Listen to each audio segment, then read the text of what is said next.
আজকে পাউরুটির রসমালাই বানাবো, তার জন্য পাউরুটিগুলো সাইডগুলো কেটে 4 পিস করে নিয়েছি। এগুলো একটু সামান্য তেলে এগুলো 2 পিঠটা উল্টে পাল্টে ভেজে নেব।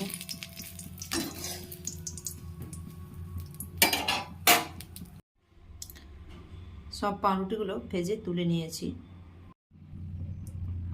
মালাইটা তৈরি করব, তার জন্য দুধ নিয়ে নিয়েছি, এতে চিনি দিয়েছি আর হচ্ছে একটা এলাচ দিয়ে দিয়েছি আর গুঁড়ো দুধ দিয়ে দিয়েছি আর একটু ফুড কালার দিয়েছি, ইয়েলো ফুড কালার একটু দিয়ে দিয়েছি। এবারে দুধটাকে একটু ঘন করে নেব।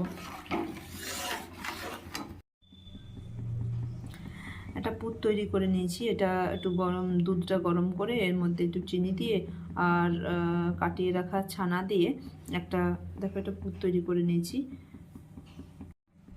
দেখো ভেজে রাখা পাউরুটিগুলোর মধ্যে একটা ছুরির সাহায্যে এটা লাগিয়ে দিয়েছি।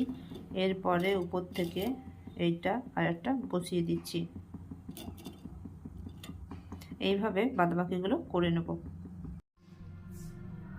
আমার মালাইটা তৈরি হয়ে গেছে। এবার এটা চামচের সাহায্যে নিয়ে এই যে এগুলো রেখেছি, সাজিয়ে রেখে দিয়েছি, এর উপরে উপরে দিয়ে দেবো।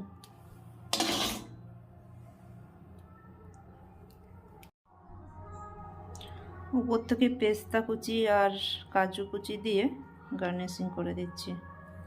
আমার পাউরুটির রসমালাই তৈরি হয়ে গেছে। ভিডিওটা দেখার জন্য ধন্যবাদ।